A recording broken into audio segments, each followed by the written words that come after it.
5 વર્ષની હતી ત્યારે મારી આંખ ખુલી ત્યારે મેં જોયું કે મારી માતા મારા પિતાના દરવાજા પર લાત મારી રહી હતી અને મને મારી બેગ લઈને ગાડીમાંથી બહાર નીકળવા કહી રહી હતી.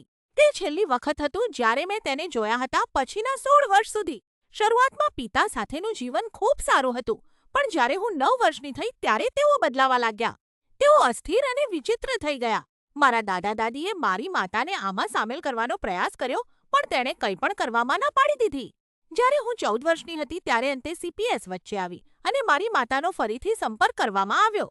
ફરી એકવાર તેણે તેમને કહ્યું કે તેને મારા વિશે જાણ કરવી નથી. તેણે મને 2 વાર તેજી દીધો.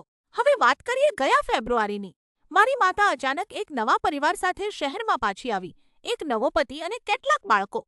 તેણે મારા દાદા દાદીને કહ્યું કે તે પોતાની ભૂલો સુધારવા માંગે છે અને હું ફક્ત કેટલાક જવાબો મેળવવા માટે તેની સાથે એકવાર મળવા માટે તૈયાર થઈ. પરંતુ ત્યાં કોઈ જવાબો નહોતા. તેણે કેમ છોડ્યું તેના માટે કોઈ સાચી સમજૂતી નહોતી.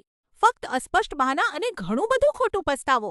મને લાગે છે કે તેનો એકમાત્ર સાચો પસ્તાવો એ છે કે તેણે સંબંધોની કડી એટલી ખરાબ રીતે તોડી નાખી છે કે હું ક્યારે તેના નવા બાળકો સાથે સંબંધ બાંધવા તૈયાર નહીં થાઉં. ત્યારથી તેની હાલત વધુ ખરાબ થવા લાગી છે.